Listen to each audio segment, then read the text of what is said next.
Dholera express highway પર આવેલા આંબલી સર્કલનું વળાંક પહોળો કરવા માંગ ઉઠી છે। જી હા, આ વળાંક સાંકડો હોવાથી માલવહન કરી જઈ રહેલા વાહનો પલટી ખાવાની અનેક ઘટનાઓ બની છે। સાંકડા વળાંકને કારણે અકસ્માતનું પ્રમાણ સતત વધ્યું છે।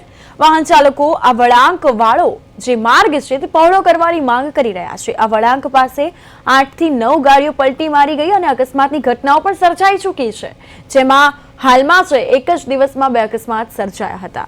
આ પ્રકારે પહેલા પણ અહીં ઘણા અકસ્માત સર્જાયા છે, તો વહેલી તકે નિરાકરણ લાવવામાં આવે તેવી માંગ ઉઠવા પામી છે।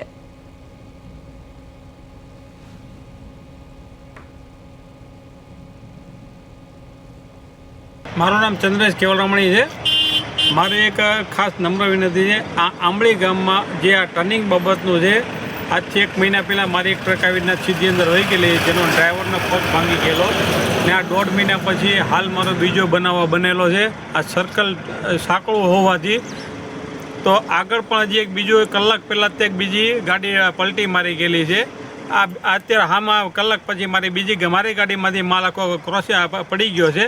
આ સાંકળું ટર્નિંગ હોવાને મારી ગવર્મેન્ટને એક જ વિનંતી છે કે આ સર્કલ પહોળું કરવામાં આવે, જેથી કરીને આગળ બીજા આવા એક્સિડન્ટ ન થાય, કોઈની જાનહાની ન થાય। આ તો માલ પડી ગયો છે, કોઈ બીજું નીકળ્યું હોય તો જાનહાની પણ મોટી થઈ શકે, આગળ ના થાય એની માટે મારી ગવર્મેન્ટને નમ્ર વિનંતી છે કે સર્કલ વહેલી તકે પહોળું કરવામાં આવે।